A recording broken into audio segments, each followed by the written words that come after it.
Hello and welcome to Dana-Farber's live video web chat series. My name is Melanie Graham, and today we are partnering with CancerConnect to discuss the latest in genetics and women's cancers. We'll be speaking today with Dr. Judy Garber. She's the director of the Center for Cancer Genetics and Prevention here at Dana-Farber, and she's also one of the leaders in our Susan F. Smith Center for Women's Cancers. If you have a question today for Dr. Garber that you'd like to submit, you can send us a tweet at Dana-Farber using the hashtag DFCIWebchat.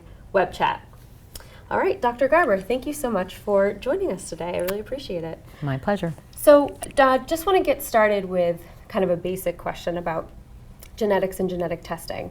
In general, can you just tell us when somebody should seek out genetic testing for cancer risk? Well, maybe we should talk about when someone should seek out genetic information, because not every visit requires genetic testing. People should inquire often if they themselves have a new cancer diagnosis and they're wondering, why did this happen? For some forms of cancer, genetic information can affect decisions about treatment options, so that might be a time. Certainly people who have learned they have a family history, a sister, a mother, a father, or a relative is diagnosed and they're wondering about genetics. In that circumstance, often they can get information that would help them and their family figure out the most appropriate, the most effective, the most informative way to figure out how genetics might influence their risk. And sometimes there are people who just, they just have always wondered about their risk of cancer, usually because of family history. And at some point they just decide they're ready to know. So we're going to focus mostly on women's cancers today. It is Breast Cancer Awareness Month, but we'll talk a little bit about other women's cancers as well. Sure. So a lot of the focus in women's cancers right now is around the BRCA or the BRCA gene mutations. But are there other important genes out there that may influence, or gene mutations that may influence women's cancers that people should know about? Well, the BRCA genes have been around for 20 years, and they certainly are the most frequently altered genes that confer risk of breast cancer, but there are more genes all the time, it feels like now. So we've known for a while that there are another group of genes we call high penetrance or high risk genes, where having a mutation would give a woman quite an increased risk of breast cancer. But all of those genes are also linked to other genes, not ovarian cancer like BRCA1 and 2, but often to stomach cancer or other gastrointestinal cancers or completely different cancers.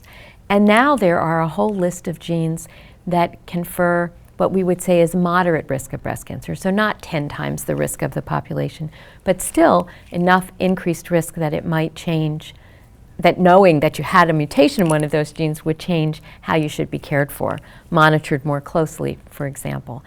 So whereas in the past, people would get tested for only BRCA1 or BRCA2 or both, now it's possible to have what are called panel tests, where you can look at all the genes that are related to breast cancer or to ovarian cancer or kidney cancer or colon cancer or whichever cancer.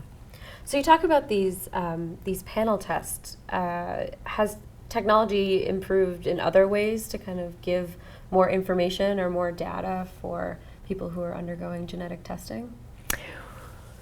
Well, that probably is the most difficult question. So the technology of being able to look at a large number of genes all at once instead of one gene at a time, that has certainly revolutionized care and made it possible to look at a panel of genes and to have it cost as much or less than it used to look at one or two genes. So the technology there has made a big difference. But the technology can't solve the problem of the fact that we don't know as much about those genes. Not as many people have been tested for those genes. Those genes don't give as much risk, so we often will have people who haven't had cancer as part of this, and it's going to take still more work for us to know as much about those genes as we do about BRCA1 and 2. So we get a lot of questions from people who have previously been that have been tested, and maybe results came back negative, and they're wondering if they should do it again, if technology has developed enough that they should do it again. So I don't mean to be evasive, but But it depends on several factors. So if someone was tested, say, before 2007, so that's pretty long ago now, 8 years ago, the technology has really changed. And if you had enough family history that you were worried then, it's certainly worth asking now, would I learn more from the newer tests? For people who were tested because there was a mutation in the family, it was known to be in BRCA1 or 2, and they were negative, that is a definitive negative test. You know what the mutation was, you don't have it, there's no reason to go looking again. That's the answer, and so you don't need to repeat that. But for people where there was no answer, certainly the question is, would I learn more from the newer tests? And that is a time to ask. How long does it take typically to get results back from a test like this? Does it vary depending on where you go, or? So these tests are done in commercial laboratories, so it doesn't really matter where you go to get your blood drawn or your saliva collected. They're going to be sent out to different labs. So it depends on what you're looking for. If you're doing single genes or looking for a specific mutation, that usually takes about 2 weeks. If you do a panel test, it usually takes about a month, and that's pretty standard. And then the results come back to the ordering clinician, and then you have to get them back from them. So people have different ways of setting that up. I saw in one of the questions someone said she'd been waiting 6 months, and I think the results should have been back by now, so she should call the doctor's office and say, I like my results. Yeah, okay. So you may have touched on this a little bit before when you were talking about different risks, but is it common for women who have the BRCA gene, specifically we had somebody ask about BRCA1, to be at risk for other cancers in addition to ovarian and breast cancer? So yes, the BRCA1 not so much, but BRCA2 has more risk of melanoma, the skin cancer, and some risk also of pancreatic cancer, particularly in families where there's been a pancreatic cancer and a mutation. So these are much lower risks, much lower risks than the risks of breast and ovarian cancer, but they are connected, and there are some other tumors listed as well. And for these newer genes, I'd say we don't even know yet exactly what the spectrum of cancers is. You know, BRCA1 and 2 and these other genes are mostly involved in fixing errors in the DNA. We call them DNA repair genes. And it never made sense to think that a gene that was so important to how a cell did its very basic job of copying all of its genes and chromosomes exactly correctly every time it divides. A gene that's that important to that process, how could it only predispose to 1 or 2 cancers? So it does make sense that there's more risk. Okay. Is there any new research in regards to BRCA1 and 2 mutations and impact on risk? We had somebody who just wrote in asking if scientists are getting closer to understanding varying levels of risk between the 2 different genes. So, excuse me, so there has been, just in the last year, a paper from Tim Rebick, who's now at Dana-Farber, and his group looking at the question of whether your specific mutation could give you specific risks. So does it matter if your mutation's at the very beginning of this very large gene, or at the end, or in the middle, or in a very particular functional place? And it looks like there's some variation from that. So we haven't yet learned enough to use that in clinical counseling, but we're getting closer. And the other things are modifier genes. So, you know, this is only one gene out of all your 20,000 genes, and there are other genes that are important for things like metabolizing hormones or metabolizing carcinogens. And it's clear that there are patterns of these genes that can also affect risk. So I would say we are not quite there, but within the next few years, I would expect that we'll be able to help narrow the numbers for people so they won't, you know, we now counsel with big ranges, and it would be easier to know so you could plan what you should do. It also would help to explain why in the same family with the same mutation, you can have a woman with breast cancer in her 20s and her grandmother maybe with no breast cancer at all. So on the topic of families with risk, we had quite a few people write in about their specific family risk, whether it was a grandmother or an aunt or a mother or something like that. this particular person wrote in asking, saying that her maternal grandmother, her mother, and her have all had breast cancer, but they've all tested negative for the BRCA mutation, but she has a daughter. And so she's wondering, if and when her daughter should get tested, and if she does undergo testing, what age? And the age question has come in quite a bit from people asking about when their kid should be tested. So I would say that for a family like that, and there are many of them who expected to have a BRCA1 or 2 mutation but did not, those are exactly the families where these panel tests could be useful. But the people to test, when possible, are people who've had the cancer, because they are the ones most likely to have a mutation. If you find a mutation in this woman or her mother or her aunt, then you would know exactly where to test her daughter to see if she shares the mutation or not. If you haven't found anything in the family so far, then testing the daughter is not going to be useful. She would have not inherited something you can't find. The question of when to test even people who have a known mutation in the family, when do we recommend testing their children? And for BRCA1 and 2, we've generally recommended that people consider being tested around age 25. And that's because at 25, we start monitoring them, screening them for early breast cancer. Some people can't wait till 25. They need to know younger. But for most people, there's nothing to be done before then. So unless they absolutely have to know, we wouldn't start until we're ready to screen. Some people don't want to know even at 25, and we still think they should be screened, and that's possible too. So we had quite a few questions come in also from people who have been tested and results have come back negative for BRCA. But they're wondering if there are other genes, specific genes that we know of that would increase risk for breast cancer. So if they were to do one of those panel tests, and if there was something specific that came back, what would they want to look for that may increase breast cancer? Well, I think, I can give you some lists of genes that are in the panels, but it's pretty hard to answer a general question like that. So yes, among the other genes in the panels, if a positive result were found, then for some of them we know quite a bit about what else to look for, how to be monitored.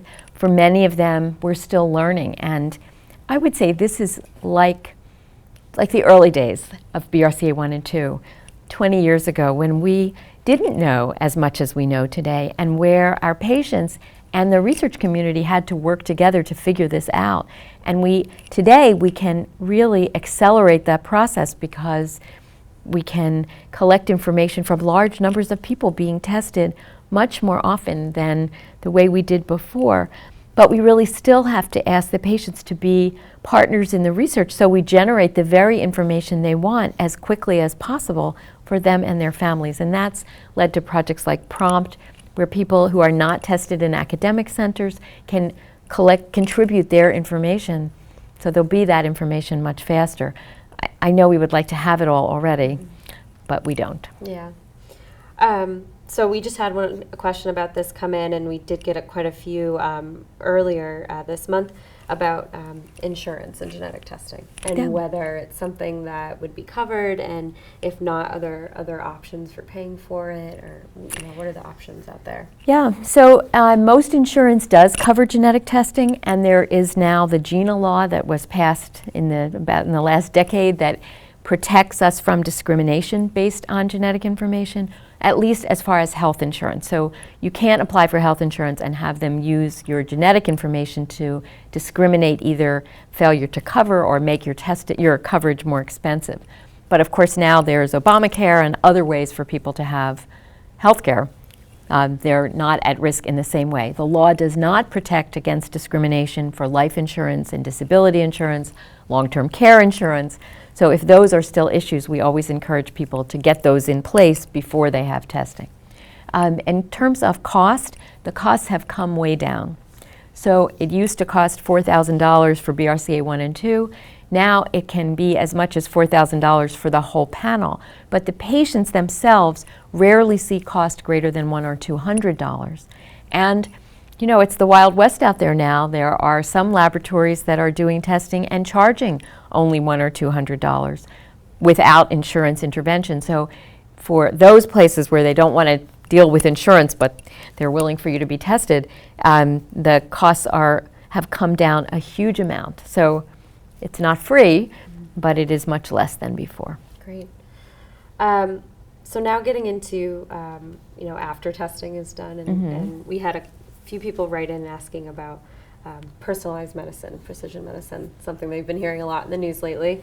So this person asked, can you talk a bit about how personalized medicine is being used in women's cancers, and is it a common option for patients? Do most patients have access to this, and is it successful? Well, it's a very broad question, but it's a good question. So personalized medicine really means trying to use the features of the tumor, mostly the tumor, but also your other genes, your own genes like BRCA1 and 2, to try to target therapy against the specific tumor instead of the general tumor, all breast cancers, all ovarian cancers. And I would say that precision medicine is making huge progress. For many tumors, there is not a lot of tumor typing at diagnosis. Most of the tumor precision typing is done in tumors that have recurred or metastatic tumors, because many of the drugs that target are still experimental or investigational. And so those are used only if the tumor comes back and not at diagnosis if cure is the option. In breast cancer, it's always been a little bit different. So we've been doing, we like to say, precision medicine for a long time. We type all tumors for estrogen receptor, progesterone receptor, HER2. Those are all molecular features of the tumor, and we target those with existing approved therapies. But if the tumors recur after those treatments, then we certainly do type them and target them. Is this available to all patients everywhere? Well, technically it is. You can send your tumor to a commercial laboratory and they will type it. And most practices these days will try very hard to make that technology available so it can make a difference. So we did get a couple of questions just in terms of prevention. This one woman wrote in asking about prevention once she knows that she has some gene mutations. So this woman specifically doesn't have BRCA. She has other gene mutations like BRAF. But just in general, if you find out you have a gene mutation, BRCA or otherwise, what's something that you can do to prevent cancer from occurring, whether it's breast or ovarian, whether some steps you can take? So I think one thing that we all have to be particularly clear about is the difference between the genes you were born with and the genes in the tumor. So BRAF, for example, is a common mutation in tumors, not necessarily in the blood. Right. And the blood side of all this is mostly about the risk of developing cancer. Once the tumor has mutations, then it's a treatment issue. So prevention remains a huge challenge. Unfortunately or fortunately, we can very effectively prevent breast and ovarian cancers in women with mutations by doing surgical removal of their healthy tissue, prophylactic surgeries, the ovaries, the fallopian tubes, and the breasts in particular. You know, this is not what we want to be doing, but at least it works. And at least you can show that you can really reduce mortality from these cancers, which is a big deal. If you're in a family where this gene has really, rampaged through and many women have suffered and died, to know that you don't have to follow the same fate is a big thing. But we continue to look for strategies that at least will delay tumor as well as hopefully prevent tumor. So there are exercise studies, there are medication studies like tamoxifen, which many people don't want to take because of side effects, but where that might work. There are a number of new trials with different agents, but not everyone wants medication. There is a vaccine trial coming that I think we're all very excited about, but it's very early days of that, I would say. There's metformin, which is a medication people take for pre-diabetes that's being looked at to reduce risk. And of course, there are efforts to detect things as early as possible. So at least, though it's treatment, It's to give you the best possible chance before there's even a tumor. And those studies are very exciting. They're looking at things like trying to detect in the DNA from tumors just in the bloodstream without necessarily having a mass somewhere. I mean, some of that sounds science fiction, but things have moved so fast, you have to be hopeful. And I think you might have mentioned this, but you talk a lot about Angelina Jolie and her decisions to have surgery to prevent. So that's not necessarily doesn't have to be the option for every woman, correct? Well, for people with BRCA1 and 2 mutations, the main problem we have is that we have no decent early detection for ovary. It is a huge problem. It is being studied so intensely, but it's just incredibly hard to do. And because we have no good early detection, and because treating advanced ovarian cancer is not always successful, then removing the ovaries and fallopian tubes really is the option for women. It works. The problem is it causes early menopause, and that's got its own issues. There's interest in whether you could reduce risk substantially by taking the fallopian tubes and not the ovaries, but that is absolutely a research question at the moment. So if anyone does that, it should be part of a clinical trial where we learn at least, can this work? Because it would be great if it works, but you can't assume that it will work. Okay. Okay, this person wrote in, I'm a 38-year-old woman. I have BRCA1 positive, and she's currently being treated for breast cancer. Since she's already had breast cancer, does this change her lifetime risk for ovarian cancer, or is her risk the same as anybody who would be BRCA1 positive and has never had breast cancer? So that's a very interesting question, and there are some data about that. In fact, temporarily there's a little bit of an increase. Over time there is a decrease in ovarian cancer risk.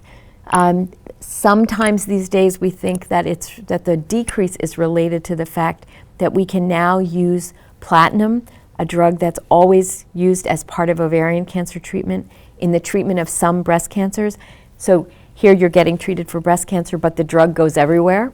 So maybe it also goes to the ovaries and helps to lower that risk. Unfortunately, it's not one cancer to a customer, and for people who have mutations in these genes, there is still some increased risk of the other tumors as well.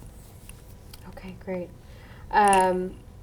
And finally, I think we'd just like to wrap up a little bit here with a kind of a general question, just asking about research. We had a few people write in asking about the latest research and kind of what's going on with genetic testing, specifically with women's cancers. Is there anything new on the horizon that they're looking into? Anything that you'd like to share?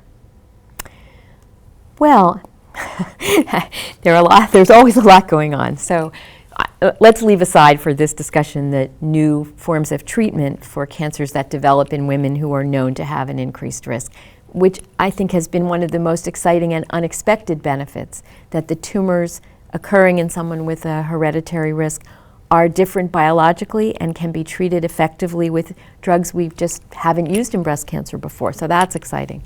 On the genetic side, more and more genes are being found, so fewer and fewer families hopefully will have to wonder, was there something genetic, and could I have known about that and use that information to avoid getting cancer myself or for my children? So I think there's more of that. The access to genetic testing is changing. There have been calls for making genetic information widely available in the population, even to people who have had no family history. Personally, I think we're a little bit away from that. Not necessarily in the Jewish population, for example, where there's known to be a much increased prevalence of mutations and where there's been a lot of work to show that this is safe. But in the general population, I don't think we're ready to test absolutely everyone. The vast majority of people will not have risk.